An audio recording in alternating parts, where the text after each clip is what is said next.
बिस्मिल्लाहिर्रहमानिर्रहीम। अस्सलाम वालेकुम। पाकिस्तान टुडे के साथ मैं हूं मंसूर आजम काजी। नाज़रीन, ज़मान पाक की तलाशी को लेकर इमरान खान और निगरान हुकूमत के दरमियान एक डेडलॉक है। निगरान हुकूमत के वज़ीर इत्तलात की ख्वाहिश है, वो चाहते हैं कि तकरीबन 400 पुलिस के जवान ज़मान पाक के अंदर दाखिल हों और तहखाने में, छतों पर, लोगों के घरों के अंदर, जो मुतलहिका इलाका है उस सारे के अंदर वो देखें, क्योंकि उन्होंने 40 दहशतगर्द इमरान खान के घर से पकड़नी है। जब इमरान खान साहब को एक लिस्ट दी गई है तो पीटीआई के मुताबिक उसमें तकरीबन 8 अफराद हैं जिनकी निगरान हुकूमत को मतलूब हैं, जो वो चाह रही हैं। इमरान खान साहब कह रहे हैं कि जी, अगर आपको इस तरह की जो निगरान सेटअप पंजाब का है, अगर इस तरह की तलाशी चाहिए तो उसके लिए तो लाहौर हाई कोर्ट से आप ऑर्डर्स लेकर आएँ, क्योंकि एक घर के अंदर जब आप 40 पुलिस के जवान भेजेंगे तो आई डोंट नो क्या होगा। अलॉन्ग विद इट वो कहते हैं जी मीडिया की प्रेजेंस भी होगी और मेरे लीगल जो मेरे लॉयर्स हैं वो भी होगी। इसी तनाजुर में कल एक टीम गई जिसको कमिश्नर लाहौर हेड कर रहे थे, साथ डीसी लाहौर, डीआईजी ऑप्स और एसएसपी ऑप्स भी थे, और उसके बाद आके जो provincial cabinet and for law and order उनको ये चीज़ ब्रीफ की गई। 9 मई को जो हादसात हुए पूरे मुल्क के अंदर, उसकी आफ्टर थॉट्स आज इमरान खान साहब को शायद एहसास हो रहा है कि ये गलत हुआ, लेकिन what is done can't be undone. और ये इसलिए शायद हो रहा है क्योंकि पीटीआई के जो पुराने अरकान हैं वो पीटीआई छोड़ कर जा रहे हैं, और रोज़ एक लिस्ट आ रही है 4, 5, 6 लोगों की जो पीटीआई छोड़े हैं इस रिएक्शन में जो कुछ 9 मई को हुआ। क्योंकि वो कहते हैं जी पाकिस्तान तहरीक इंसाफ ऐसी सियासत नहीं कर सकती, पाकिस्तान की सियासी पीटीआई की जो जमात है वो ऐसी जमात नहीं है। प्रोग्राम के पहले हिस्से में हम इस पर बात करते हैं। आई एम वेरी ग्रेटफुल, मुझे जो राना एहसान अफजल हैं, coordinator to the prime minister हैं, मेरे साथ हैं लालचंद मल्ली, साबिक रुकन कौमी असम्बली, पाकिस्तान तहरीक इंसाफ को रिप्रेजेंट कर रहे हैं। बहुत शुक्रिया आप दोनों का। राज साहब, let me start with you. So Zaman Park की तलाशी लेने के लिए, इमरान खान साहब के घर की तलाशी लेने के लिए जो पंजाब की निगरान हुकूमत है वो कह रही है जी 400 पुलिस के लोग भेजेंगे, और डेडलॉक इस वक्त बरकरार है क्योंकि इमरान खान अब कह रहे हैं लाहौर हाई कोर्ट से ये 400 लोगों का अप्रूवल ले आए कि वो आके मेरे घर की तलाशी लेंगे। कौन सी ख्वाहिशात का इजहार हो रहा है निगरान वजीर इत्तलात की तरफ से? बिस्मिल्लाहिर्रहमानिर्रहीम। मैं एग्री करूंगा मंसूर साहब, अगर तलाशी लेनी है तो अनाउंस करके तो तलाशी नहीं ली जाती, और तलाशी लेने के कोर्ट ऑर्डर्स होने चाहिए, और जब वो हों तो फिर किसी के पास ये हक नहीं होना चाहिए कि वो रोके या शरायत लिखवाए कि तलाशी ऐसे होगी और तलाशी वैसे होगी और तलाशी के लिए ये टीओआर्स होंगे। ये भी मैं समझता हूँ पाकिस्तान में ही आपको ऐसी खबरें मिलती हैं कि जहाँ तलाशी लेने के लिए भी इतनी लंबी चौड़ी डिस्कशन हो, और से 400 लोगों की तो जरूरत नहीं है। अगर आपने कोई बड़ा डिटेल्ड ऑपरेशन करना है और कार्रवाई करनी है तो 30-40 लोग भी बहुत ज़्यादा हैं एक घर की और एक विसिनिटी की तलाशी लेने के लिए। और तलाशी लेने से हफ्ता पहले आप अनाउंस नहीं कर देते कि हम तलाशी लेने आ रहे हैं। असूली तौर पे कोर्ट ऑर्डर मिलता है और आप तलाशी ले लेते हैं, और कोई रुकावट रोक नहीं सकता जब आपके पास ऑर्डर हो कि आप तलाशी ले लें। तो इसके ऊपर मुझे भी इस पे ताजुब है कि ये तलाशी आप इतना अनाउंस और इतना निगोशिएट करके ले रहे हैं, और इतने नफरी की ज़रूरत नहीं होनी चाहिए, और किसी जिसकी लेनी चाहिए है उससे फिर इजाज़त की ज़रूरत नहीं होनी चाहिए। बिल्कुल ठीक है। और ये खान साहब जो कह रहे हैं कि मेरे पास तो 8 लोगों की लिस्ट उन्होंने दी है कि 8 लोग हैं जो हमें मतलूब हैं, तो फिर राना एहसान साहब मुझे ये समझाइएगा कि फिर ये क्या चाह रहे हैं? अगर मैं 100% agree what you are saying और यही तरीक़ेकार है, तो फिर क्या ये तलाशी नहीं लेना चाह रहे? क्या ये सिर्फ एक प्रेशर डालना चाह रहे हैं इमरान खान पीटीआई के ऊपर? What exactly do they want? इसको आप कैसे देख रहे हैं? मेरे ख्याल से निगरान हुकूमत के ऊपर बड़ा प्रेशर है। जो 9 मई को जो वाक़यात हुए, जिस तरह की आग इस मुल्क में लगी, जिस तरह एक पार्टी का जत्था जो है वो पाक अफवाज के ऊपर या तनसीबात के ऊपर हमला आवर हुआ, वो अनप्रेसिडेंटेड है, और वो थोड़ा ओवरहैंड शायद शो कर रहे हैं। और जो लोग इसके साथ मुलव्वस हैं, जिस तरह पूरा एक पार्टी की देखें ना, एक वक्त पे मंसूर साहब, चाहे वो बहावलपुर हो, लाहौर हो, फैसलाबाद हो, पेशावर हो, रावलपिंडी हो, एक वक्त पे ये सारे हमले हुए। तो अब डेफिनेटली जो लोग इसके अंदर जो मेन किरदार हैं उनको पकड़ने का भी प्रेशर लॉ इन्फोर्समेंट के ऊपर है, तो शायद ये वो प्रेशर होगा या वो ओवरहैंड, यानी कि इस वजह से वो चाह रहे हैं कि जल्दी जल्दी कोई रिजल्ट निकल आए। लेकिन मेरे ख्याल से उनको जो है वो हर चीज़ एक प्रॉपर चैनल के साथ करनी चाहिए और रियायत किसी को नहीं बख्शनी चाहिए, ये मैं भी समझता हूँ। और अगर देखें, अगर इन्होंने कंडेम कर ही दिया आखिरकार इमरान खान ने, उनको समझ आ गई है कि ये गलत काम हुआ है, इवन दो वो इसके लिए रिस्पॉन्सिबल हैं, तो फिर उनको पूरा तावन करना चाहिए लॉ इन्फोर्समेंट के साथ और करा दें तलाशी। अगर 500 बंदा मिलता है तो आप उधर वहां आप भी अपने कोई 10-20 बंदे रख के अब सामने तलाशी करा दें। बिल्कुल ठीक। लालचंद भाई, आपकी तरफ में आता हूं। 9 मई को जो वाकयात हुए, हमने 11 मई को देखा, जो खान साहब ने कहा वो बिल्कुल उसको उन्होंने कहा कि इसके पीछे उन्होंने आर्मी चीफ का मेंशन किया। उसके बाद उन्होंने जो इंटरव्यूज दे रहे थे उसमें भी वो था। आफ्टर थॉट अब कहा जाता है कि जी कल परसों से इमरान खान साहब को शायद एहसास हुआ है कि जो कुछ 9 मई को हुआ वो नहीं होना चाहिए था, और वो एहसास इस तनाजुर में हुआ है कि पीटीआई के जो पुराने अरकान हैं, जो फ्रेश थे कुछ और, वो अब छोड़ के जा रहे हैं। तो खान साहब को अब ये फीलिंग हुई है कि ये जो कुछ हुआ है ये नहीं होना चाहिए था। लेकिन अब कहा जा रहा है जी it's a bit too late for all this. Do you agree on that?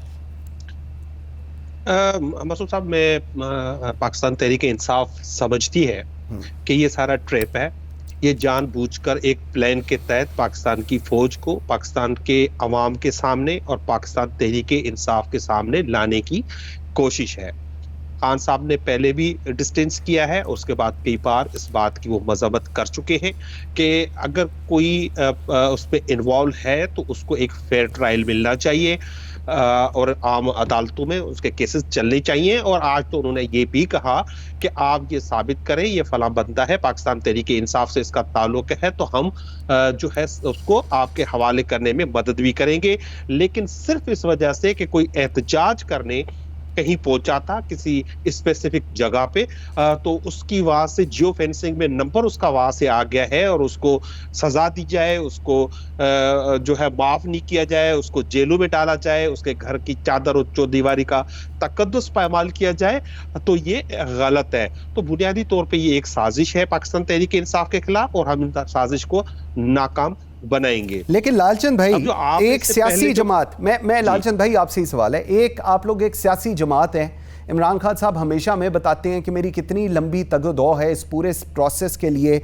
आज आप लोगों की सियासी जमात को जो निगरान सेटअप है और इलेक्शन कमीशन को वो बता रहा है कि आप लोगों ने क्या कुछ किया, आप लोगों की जमात ने क्या कुछ किया, आप लोगों की जमात के अंदर दहशतगर्द मौजूद हैं और आप लोगों को कलअदम करने की बात इस वक्त हो रही है। इस वक्त आप लोगों का जो स्टांस होना चाहिए, आपको नहीं लगता वो ऐसा होना चाहिए जो कुछ चीज़ों पे कंप्लाइंस चाह रही है रियासत पाकिस्तान, उस पर आप करें और उनको एक कहें कि जी आप बिल्कुल फ्री एंड फेयर इस चीज़ को लेकर चलें। ये रोज़ जो TORs, ये भी एक मजाका खेजी चीज़ है जो TORs, जिस तरह भी राना एहसान भी कह रहे हैं कि TORs पे डिस्कशन हो रही है कि जी दहशतगर्द ढूंढने हैं, बिस्तर के नीचे से ढूंढने हैं, पता नहीं तय खाने से निकालने हैं, ये भी एक तमाशा ही चल रहा है। लेकिन इसको कोई सेटल तो करें बिफोर कि ये चीज़ आप लोगों के ऊपर ही बैकफायर हो जाए, जो कि हो रही है टू बी ऑनेस्ट। मंसूर भाई बिल्कुल ठीक कह रहे हैं आप, ये चीजें सेटल होना चाहिए। सबसे पहले तो ये जो निगरान हुकूमत है, अब इसका आईनी और कानूनी और इखलाकी कोई वजूद नहीं है। ये जबरदस्ती है क्योंकि ये मौजूदा हुकूमत पाकिस्तान के आइन और कानून को तोड़ने में, उसको वायलेट करने में इनको खुशी होती है, तो ये बार बार उसको तोड़ रहे हैं। जिस तरह ये इलेक्शन से भाग गए हैं उसी तरह से 90 दिन में इनका टेन्योर खत्म हो गया। अब आए ये आमिर मीर साहब जो कह रहे हैं कि दहशतगर्द है जमान पार्क में, तो आमिर मीर के भाई हैं हामिद मीर साहब, उन्होंने एक ट्वीट की जिसमें दिखाया गया है कि 8 बंदूकों जो जेलों में थे, जिनके स्टैम्प जेल्स के उनके हाथों पे लगे हुए हैं, उनको वो ले आके बता रहे हैं कि हमने इनको जमान पार्क से। आमिर बात वो निकली है, वो गलत निकली है, वो गलत है जी। वो राना एहसान कह रहे हैं वो ऐसी नहीं है। गलत है, क्या गलत है जी लाल साहब, क्या गलत है जी उसमें? पाक से नहीं पकड़े गए, ना किसी ने कहा है कि वो जमान पाक से पकड़े गए, वो ये टोटली नॉर्म नहीं ठीक है। वो कह रहे हैं कि वो जमान पाक से नहीं पकड़े गए, वो लोग जमान पाक से नहीं पकड़े गए जी, वो जमान पाक से नहीं पकड़े गए थे, वो जेलों में थे, उनको ले आके ये बताया गया कि हमने इनको जमान पाक से गिरफ्तार किया है और ये ड्रामेबाजी ये करना चाहते हैं। मुझे आप बताएं कि ये तो राणा साहब आप सुना करें ना थोड़ा, मुझे ये बताएं कि ये कौन सी तलाशी होगी जो 15 दिन के बाद होगी। अगर सबसे पहले तो पाकिस्तान तहरीक इंसाफ वायलेंस में बिलीव नहीं करती, अगर खुदा ना खास्ता एक भी बंदा हमारा पाकिस्तान तहरीक इंसाफ का इस बात में शामिल होता तो हम 15 दिन उसको जमान पार्क में रख के फिर इनको बुला के इनके हवाले करेंगे। ये कोई इसमें सेंस नहीं बनता है। मुझे बिल्कुल ठीक है। मुझे एक ब्रेक का जी कहा जा रहा है, एक ब्रेक लेते हैं जी। जिस वक्त ब्रेक से वापस आते हैं, एक तो ये सूरत हाल है और उसके साथ जो पीटीआई के रहनुमाओं के साथ हो रहा है, अदालतें उनको बेल देती हैं, बाहर निकलते हैं उनको पुलिस पकड़ लेती है। ये क्या सूरत हाल है? राना एहसान से इस पर जवाब लेंगे, मेरे साथ रहिएगा।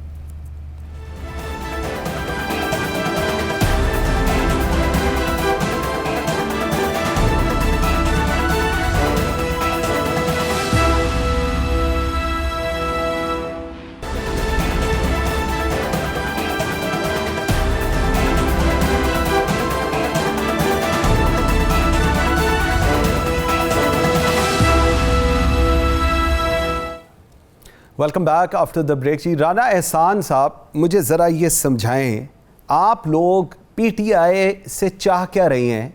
क्योंकि पीटीआई को लोगों को गिरफ्तार आप लोग करते हैं अंडर एमपीओ वगैरह, उसके बाद उनको अदालतें बेल देती हैं, वो जेल से बाहर निकलते हैं, आगे आपकी पंजाब पुलिस खड़ी होती है, वो जेल से निकलती है, उनको डाले में डालती है और लेकर आगे चली जाती है। अदालतों की आप लोग बात नहीं मानेंगे तो फिर आगे चीज़ें कैसे चलेंगी? ये तो एक डेडलॉक के अंदर आप लोग भी पूरा किरदार अदा कर रहे हैं कि डेडलॉक बरकरार रहे पीटीआई और हुकूमत के दरमियान। ये देखें, कतन गवर्नमेंट का ऐसा कोई प्लान नहीं है। आज देखें जो ऑडियो कॉल एक लीक हुई है, मैंने मंसूर साहब आज तक इमरान खान को मैंने फितना टीवी पे नहीं कहा, लेकिन जब ये इंफॉर्मेशन सुनाई दी मुझे कि वो अमेरिका से मावनत मांग रहे हैं, मदद मांग रहे हैं, और अमेरिका को वो बता रहे हैं कि ये जो उनकी हुकूमत कैसे गई, और उसका इल्ज़ाम वो अफवाज पाकिस्तान को दे रहे हैं और हमें दे रहे हैं, और पाकिस्तान में वो बता रहे हैं कि ये एक आलमी साजिश थी, तो फिर आप और फितना किसको कहते हैं? मैंने आज तक फितना नहीं कहा इमरान खान को, लेकिन मैं अब मजबूर हो गया हूँ। मुझे यकीन आ गया कि इतनी मुनाफिकत की भी कोई अगर इंतहा होती है, इतने झूठ बोले जाते हैं कि उनको खुद याद नहीं है कि वो कहाँ झूठ बोलते हैं। फिर ये जो अब देखें, अब तो जो 9 मई को ये हमलावर हुए हैं, जिस तरीके से एक पाकिस्तान की फौज के ऊपर हुए हमलावर, या मैं अगर आपसे कहूं कि फौजी अगर होता है तो फौजी से कौन लड़ता है और फौजी किससे लड़ता है? फौजी से तो दुश्मन लड़ता है। True. तो यानी कि कहने का मतलब आपने अपने जो जत्थों को या अपने वर्कर्स को इतना उकसा दिया, इतना आपने उनको कर दिया, तो अब जाहिर सी बात है कानून अपना रास्ता इख्तियार करेगा। और ये जेन्युइन केसेस बन रहे हैं। ये अब अगर जहां अदालत रिलीफ देती है वहां हम पीछे हट जाते हैं, लेकिन अगर एक और नौयत का कोई नया केस है तो वो भी बन जाता है। लेकिन इसके अंदर ठीक, लेकिन रान साहब इसके अंदर एक चीज़ देखें, आज जो इमरान खान साहब ने ये जूम मीटिंग की मैगजीन मोर्क के साथ, वाटर्स जो कि कांग्रेस वुमेन है, अब इसके अंदर सूरत हाल ये है कि आप लोगों ने एक अपॉर्चुनिटी दे दी इमरान खान साहब को पूरी दुनिया को बताने के लिए, चाहे वो सच है या गलत है। आई एग्री ऑन दैट कि जो कुछ उनका पहले बयानिया था एक साइफर से शुरू हुआ था और उसके बाद जनरल बाजवा और फिर जनरल बाजवा ने आप लोगों के साथ मिलकर हटाया। ये बयानिया इस वक्त पूरी दुनिया में बेच रहे हैं और उसकी बेसिक रीज़न ये है, वो कहते हैं कि जी पाकिस्तान के अंदर एक ऐसी हुकूमत है जो ह्यूमन जो राइट्स हैं उनको सलब कर रही है और उसकी एग्जाम्पल दे रही है जो सब कुछ हो रहा है। आप लोग जनरल इलेक्शन कराएं, उसके बाद आगे देखते हैं, मैदान भी वहाँ पर है, घोड़े भी वहीं पर हैं। लेकिन जनरल इलेक्शन अपने वक्त पे हो जाएंगे, लेकिन जो 63A की गैर आईनी तशरीह चीफ जस्टिस साहब ने की, वो तो इनकी मावनत के लिए की, इनकी सहूलतकारी के लिए की। इनको हुकूमत दे दी, इन्होंने हुकूमत डिसॉल्व कर ली कि इलेक्शन कराएं।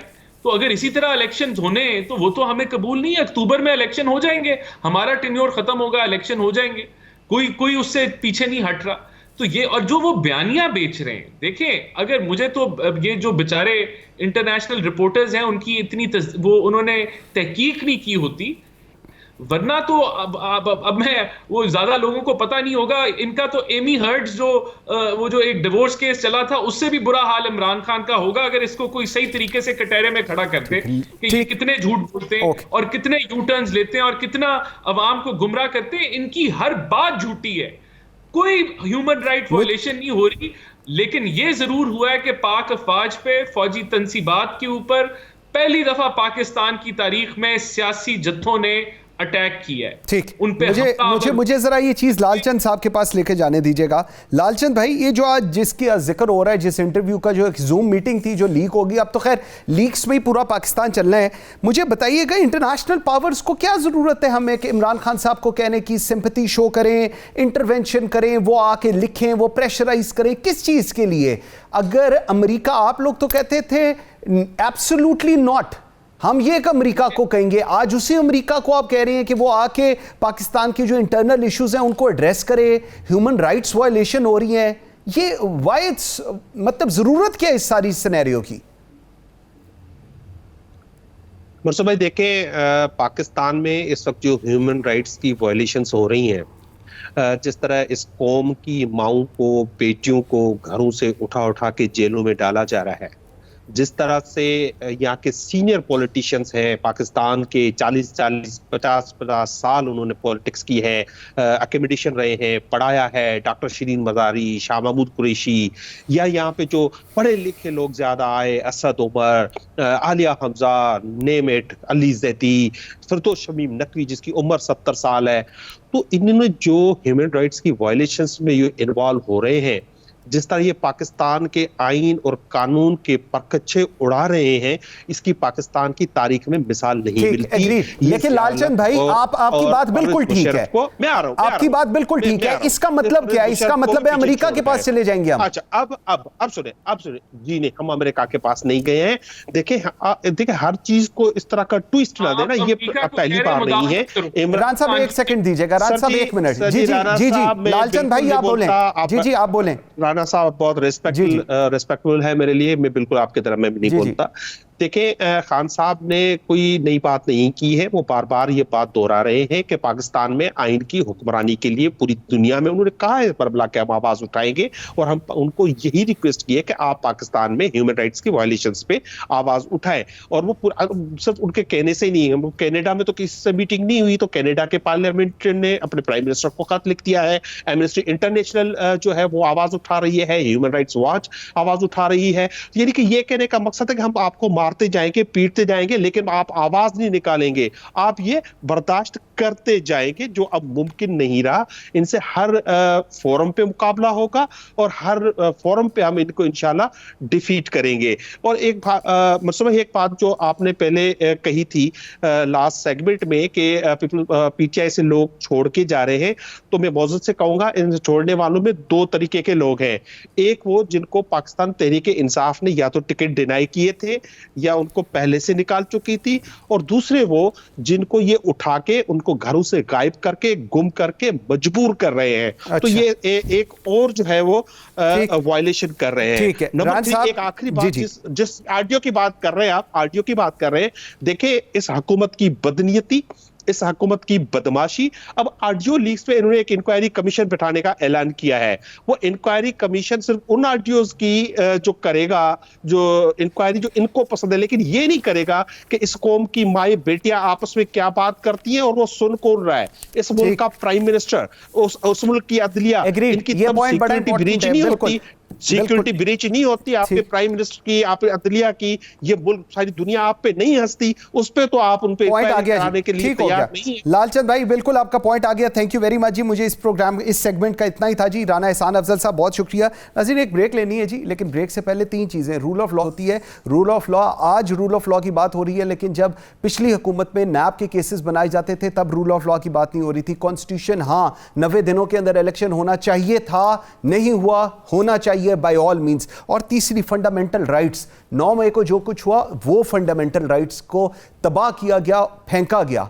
आज फंडामेंटल राइट्स की अगर आप बात कर रहे हैं तो 9 मई का इंसिडेंट नहीं होना चाहिए था। ब्रेक लेते हैं, ब्रेक के बाद जब वापस आते हैं तो 9 मई को जो हुआ, आज तो कहा जा रहा है दहशतगर्दी हुई, ये सब कुछ हुआ, लेकिन क्या इन 9 तारीख के सानिहात को रोका जा सकता था? इस पर बात करेंगे और मेरे साथ होंगे doctor Shoaib Suddle, former director general intelligence bureau. मेरे साथ रहिएगा।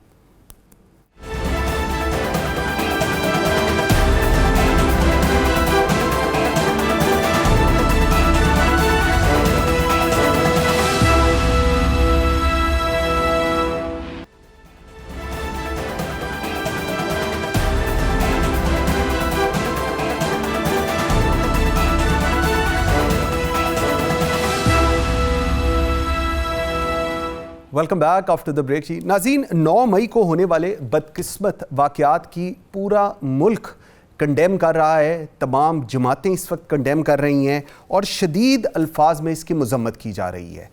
अब दिन रात गिरफ्तारियों का सिलसिला जारी है। अभी रिसेंट जो बताया जा रहा है, पूरे लाहौर को तकरीबन कॉर्डन ऑफ किया गया था और कल ये बताया गया कि जी 500 ख़वातीन हैं जो जियो फेंसिंग की थ्रू जिनका पता चला है, जिनको गिरफ़्तार किया जाएगा।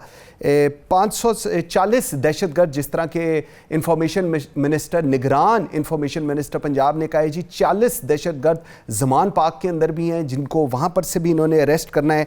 आज लाहौर के अंदर स्पेसिफिकली अगर मैं बात करूँ तो जिस गाड़ी के ऊपर पाकिस्तान तहरीक इंसाफ का झंडा है, तो वो चाहे गुलबर्ग से गुजर रही हो, चाहे डिफेंस से गुजर रही हो, माशाल्लाह लाहौर पुलिस उसको रोकती है, सड़क के ऊपर रोक के बाहर निकालती है, डंडों से मारती है और गाड़ी को बंद कर देती है बमा ड्राइवर।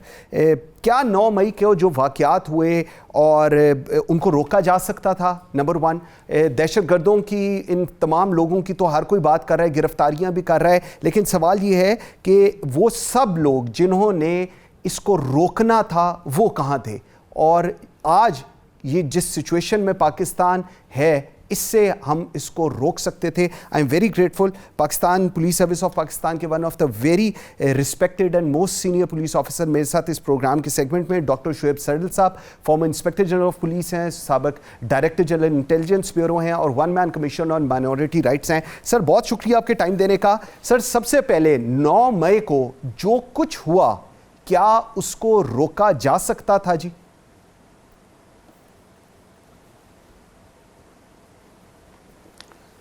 देखें मंसूर, पुलिस का जो फर्स्ट एंड फॉरमोस्ट ड्यूटी है ना, वो तो है प्रिवेंशन ऑफ डिसऑर्डर।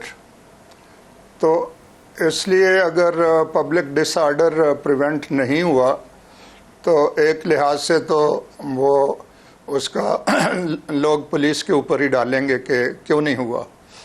अब देखना हमने ये है कि पुलिस ने प्रिवेंट करने के लिए क्या इंतज़ामात किए। बज़ाहिर जो अभी तक लोगों के सामने एविडेंस आया है, उससे ये बात कोई क्लियर नहीं हो रही कि अगर ये जो अरेस्ट है इसका प्लान कर लिया गया था तो उसके बाद नेक्स्ट स्टेप्स जो हैं वो ऑल ओवर द कंट्री करने चाहिए थे। और जो सिक्योरिटी आर्डर्स हैं हर डिस्ट्रिक्ट में वो निकालने चाहिए थे। ये जो जितने भी हमारे इंस्ट्रूमेंट्स हैं क्राइम प्रिवेंशन के, चाहे उसमें हमारा वायरलेस सिस्टम है, चाहे हमारे QRF है जिसको हम क्विक रिस्पांस फोर्स कहते हैं, चाहे हमारी डॉल्फिन फोर्स है, चाहे हमारी स्टेशनरी पिकेट्स हैं, चाहे हमारी मोबाइल्स हैं, इन सब को उस दिन हाई अलर्ट पे होना चाहिए था कि किसी तरफ से भी अगर इस तरह की कोई बात होती है तो उसको ये वहाँ रोकते।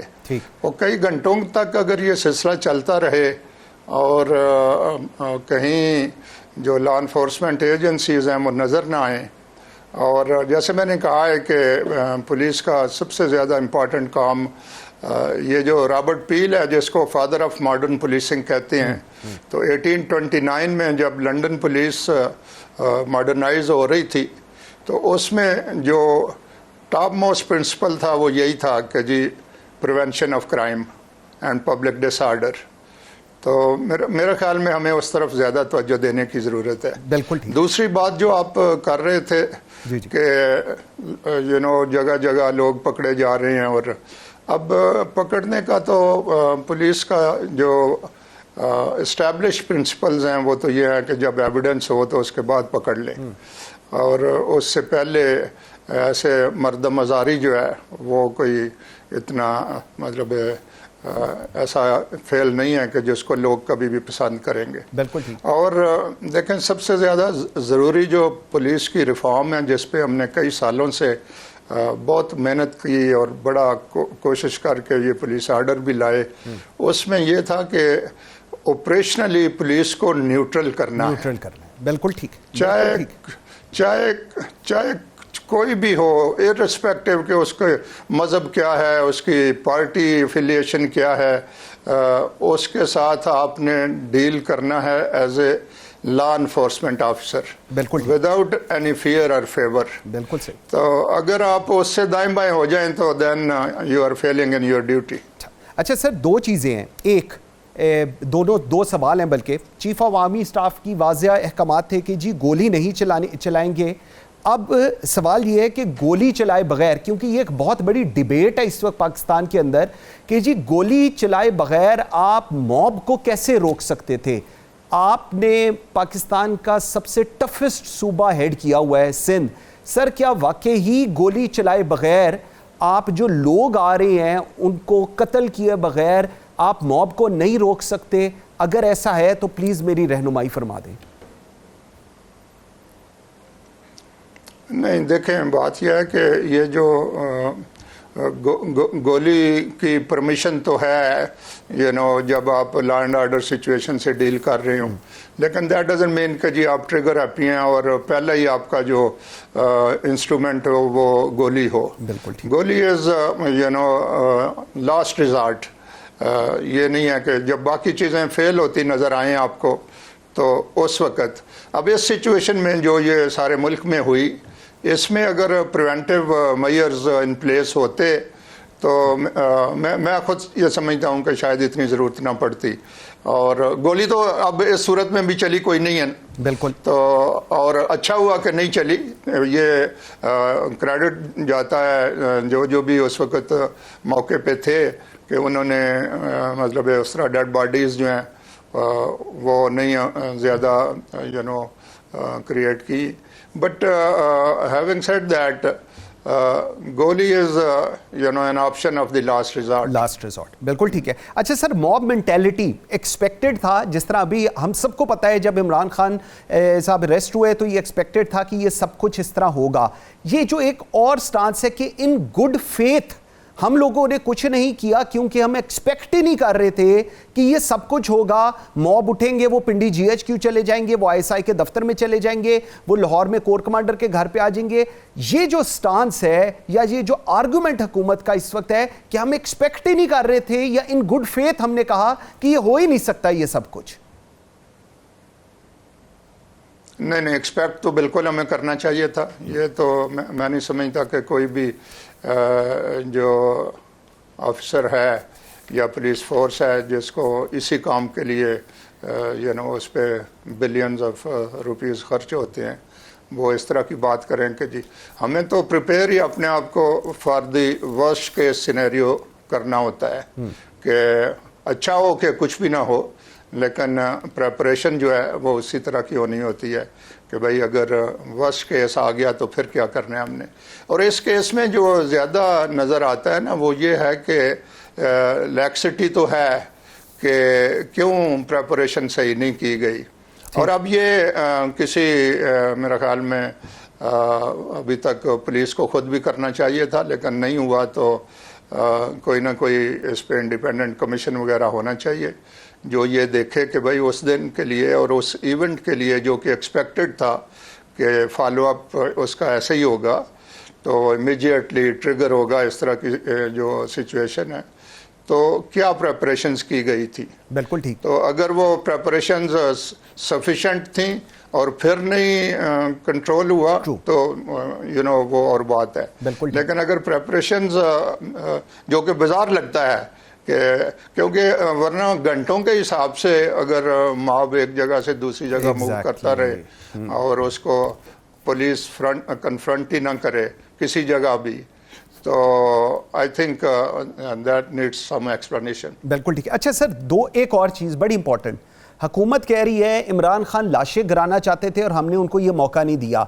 जिस तरह अभी आपसे ज़्यादा मेरे ख्याल में बहुत शायद ही किसी की पुलिस में अंडरस्टैंडिंग हो towards all this law and order situation. Security order हमने नहीं देखा, इंटेलिजेंस इन्फो बिल्कुल थी कि जी ये सब कुछ हो रहा है, ये बच्चे को पता था ये सब कुछ होना है।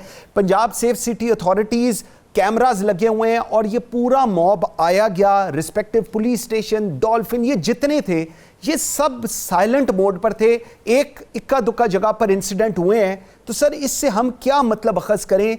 क्या इजाज़त दे दी गई या वेट किया गया, अलाउ कर दिया गया इस मॉब को कि तुम जो मर्जी करो और हम लोग पीछे रहेंगे? Is that so? मेरा अपना ख्याल है कि किसी लेवल पे ये पुलिस को इस तरह की कोई इंडिकेशन दी गई कि भाई आप इस पे स्लो रहें, बट पुलिस देखें, they are the professionals. True. उनको अगर कोई उनकी handling of a particular situation पे बाहर से कोई एडवाइस देता है तो they are not suppose to act upon that. They have to act independently and then be responsible for that, जो भी एक्शंस वो करें। और अगर उस वक्त ये कहा जाए कि जी हाँ मैं फलां किसी अथॉरिटी ने ये कह दिया था कि जी आप गोली ना चलाना या ये ना करना या वो ना करना या रास्ते में उनको कन्फ्रंट ना करना, तो उसी वक्त जो ऑफिसर्स हैं उनको कहना चाहिए था कि जी ये नहीं हो सकता इस तरह से। कम से कम हमने तो ऐसे कभी भी नहीं देखा था कि इस तरह का जो पोटेंशियली एक बहुत serious law and order issue बन सकता था और बना, उसकी हैंडलिंग जो है उसमें हम कहते हैं कि जी हम दूसरी तरफ देख देंगे। बिल्कुल ठीक है। अच्छा सर, इसके साथ ये जो पोटेंशियल थ्रेट की बात हो रही है और इस वक्त बात हो रही है फ्री ट्रायल की, अगर इस वक्त मैं देखूं तकरीबन 7,000 से ज़ायद गिरफ्तारियां हो चुकी हैं और दिन रात जियो फेंसिंग के थ्रू जो शख्स उस एरिया में था उन सबको गिरफ्तार किया जा रहा है। अभी JITs को 10 बन गई हैं, अभी और बन जाएंगी, उससे फिर रिजल्ट अखज़ किया जाएगा। और अपेरेंटली हुकूमत बार बार कह रही है कि ये सारे ट्रायल जो हैं ये मिलिट्री कोर्ट्स की तरफ जाते नजर आ रहे हैं। इसको आप किस तनाजुर में देख रहे हैं? नहीं, वो तो खैर चले मिलिट्री कोर्ट्स की तरफ जाएं या सिविल कोर्ट्स की तरफ जाएं, एविडेंस पे उसका डिसाइड होना चाहिए और ऐसा ही है उसमें मिलिट्री कोर्ट में भी। लेकिन जो मेन इशू है ना, जो आप कह रहे हैं कि ये हज़ारों के हिसाब से लोग पकड़े जा रहे हैं, और मेरे ख्याल में ना हमारे सिस्टम में ये कैपेबिलिटी है और ना कैपेसिटी है कि वो इतने लार्ज नंबर्स को हैंडल कर सकें। तो हमें कोशिश ये करनी चाहिए कि हम मिनिमम लोगों को सिस्टम में डालें, और ये मिनिमम वो हों जिनके कन्विक्शन का on the basis of the available evidence हमें काफ़ी हद तक 70-80% प्रोबेबिलिटी हो कि इस केस में कन्विक्शन होगी। अब अगर eight the end of the day ये हज़ारों जो हैं ये ख्वार हो के तो एंड पे सारे निकल गए, तो हमेशा ये पुलिस को गालियां देंगे कि देखें ये इन्होंने हमारे साथ क्या किया। तो पुलिस, मैं जैसे कह रहा था कि police has to act in a non partisan way, और पुलिसिंग है ही लॉ इन्फोर्समेंट, और लॉ इन्फोर्समेंट मीन्स के enforcing the law, not the wishes of anybody. So चाहे वो इन्फ्लुएंशियल लोग हैं, चाहे वो पैसे वाले लोग हैं, चाहे वो पॉलिटिकली एफिलिएटेड लोग हैं, तो वो चीज़ें यहाँ मैटर नहीं करनी चाहिए। और ना जो वेल एस्टैब्लिश सिस्टम्स हैं दुनिया में, वहाँ उनकी कोई रत्ती भर भी वैल्यू है। ये सिर्फ हमारा कॉलोनियल एक हेरिटेज अभी तक चला आ रहा है, और हम समझते हैं कि पुलिस का जो महकमा है वो सिर्फ जो गवर्नमेंट्स ऑफ द डे हैं उनके आर्डर्स मानने के लिए हैं। सर ये बिल्कुल ठीक है। सर एक लास्ट चीज़ मैं आपसे पूछना चाहूँगा, पुलिस को फॉर्चुनेटली तो नहीं मैं कहूँगा, बदकिस्मती से हमेशा ही पॉलिटिकल पार्टीज़ या पावर कॉरिडोर्स ने अब्यूज़ किया है लोगों को ऊपर तशद्दुद करने के लिए। आज 2023 में एग्जैक्टली वही कुछ हो रहा है। तो सर फिर बदला क्या? कौन सा रिफॉर्म, कौन सी वो चीज़ें, कौन से वो वादा वही कि अब इस निज़ाम को, पुलिस के स्ट्रक्चर को ठीक करेंगे? आज भी पंजाब पुलिस स्पेसिफिकली उसी तरह इस्तेमाल हो रही है जिस तरह 70, 80 और 90 की दहाई में होती रही है। देखें मंसूर, मेरे व्यू में ना ये इस वक्त हमारे पास बड़ी अपॉर्चुनिटी है एक, और वो ये है कि 12-14 पार्टीज इकट्ठी हैं एक तरफ और एक पार्टी दूसरी तरफ है। अब ये सारे मिलें अक्रॉस द बोर्ड, जो भी इनका सिलसिला है वो बैठेंगे और ये इन फंडामेंटल्स पे एग्री करें। बिल्कुल ठीक। कि इस मुल्क की जो पुलिसिंग है वो फ्यूचर में कैसे होगी, इस मुल्क की अदालतें कैसे चलेंगी, इस मुल्क में प्रोसिक्यूशन जो है उसको कैसे इंडिपेंडेंट करना है, इस मुल्क की प्रिजन्स जो हैं उनको रिफॉर्म कैसे करना है, और बाकी जो इश्यूज़ हैं इस वक्त हमें बहुत सीरियसली कन्फ्रंट कर रहे हैं। इस मुल्क की इकानमी जो है उसको कैसे सेट राइट करना है। तो ये एक अपॉर्चुनिटी है इस वक्त इन सब के पास, और अगर ये अपॉर्चुनिटी इन्होंने मिस की तो मेरे ख्याल में that would be very unfortunate for the people of this country. Doctor Shoaib Suddle साहब, थैंक यू वेरी मच जी। I am very grateful for you. At the end of the program basic fundamental जो हैं उसके ऊपर तमाम स्टेक होल्डर्स, चाहे वो political हो या नॉन पॉलिटिकल हो, उनको बैठना पड़ेगा। आप लोग बैठेंगे तो पाकिस्तान के लिए ठीक होगा, आप लोग नहीं बैठेंगे तो जिस क्योस में आज पाकिस्तान है, खुदा न करे यही कंटिन्यू करेगा। मुझे मंसूर आजम काजी को इजाज़त दीजिए। अल्लाह हाफिज़।